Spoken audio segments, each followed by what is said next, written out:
Hello friends, welcome to Naveen's kitchen. இன்றைக்கி நம்ம vegetable வெள்ளை குருமா எப்படி செய்கிறதுன்னு பார்க்க போகிறோம். அதுக்கு முன்னாடி நம்ம சேனலை சப்ஸ்கிரைப் பண்ணலன்னா மறக்காமல் சப்ஸ்கிரைப் பண்ணிடுங்க. இந்த ரெசிபிக்கு முதல்ல ஒரு மிக்ஸி ஜாரில் ஒரு கப் தேங்காய் துருவல், ஒரு 3 பச்சை மிளகாய், ஒரு ஸ்பூன் சோம்பு, ஒரு 6 பல் பூண்டு, ஒரு ஸ்பூன் பொட்டுக்கடலை, ஒரு 2 டீஸ்பூன் கசகசா இதெல்லாம் சேர்த்து ஒரு நைஸான பேஸ்ட்டை அரைச்சி வச்சுக்கலாம். அடுத்ததாக ஒரு கடாய் சூடு பண்ணி அதில் ஒரு 3 டீஸ்பூன் ஆயில் விட்டுக்கலாம். ஆயில் சூடானதும் அதில் 2 துண்டு பட்டை, ஒரு 4 கிராம்பு, கருவேப்பிலை போட்டு தாளிச்சிடலாம். ஒரு பெரிய வெங்காயம் வெட்டி வச்சுருக்கேன், அதை இப்போ சேர்த்துட்டு இதை நல்லா வதக்கி விட்டுறலாம்.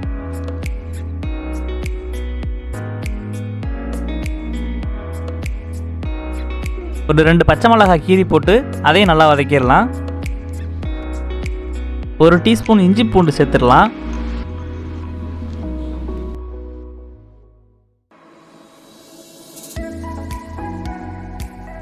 இதெல்லாம் நல்லா வதங்கின பிறகு நான் ஒரு பெரிய சைஸ் தக்காளி கட் பண்ணி வச்சுருக்கேன், அதையும் இது கூட சேர்த்து நல்லா வதக்கிடலாம். வெங்காயம் தக்காளி நல்லா வதங்கின பிறகு நம்ம இதில் வெஜிடபிள்ஸ் சேர்த்துடலாம்.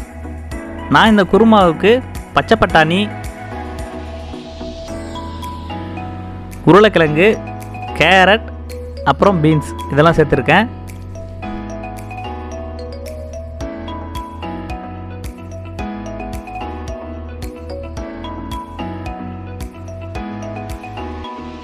குருமாவுக்கு தேவையான உப்பை இப்போ சேர்த்துடலாம். இந்த ஸ்டேஜில் கொஞ்சமாக தண்ணி சேர்த்து இந்த காய்கறியை கொஞ்ச நேரம் நம்ம வேக வச்சிடலாம்.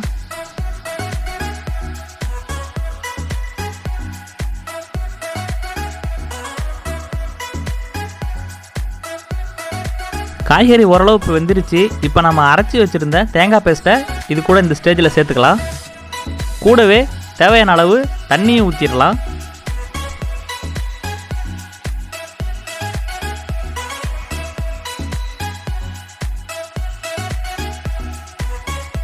காய்கறி ஏற்கனவே வெந்ததுனால நம்ம தேங்காய் சேர்த்து ஒரு 3 நிமிஷம் இதை வேக வச்சாலே போதும்.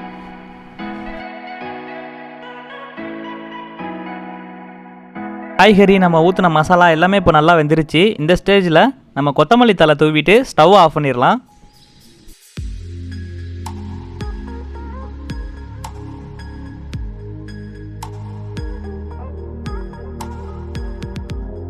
இந்த குருமாவை நம்ம இட்லி, தோசை, சப்பாத்தி, பூரி இப்படி எல்லாத்துக்குமே வச்சு சாப்பிட்லாம். ரொம்ப சூப்பராக இருக்கும்.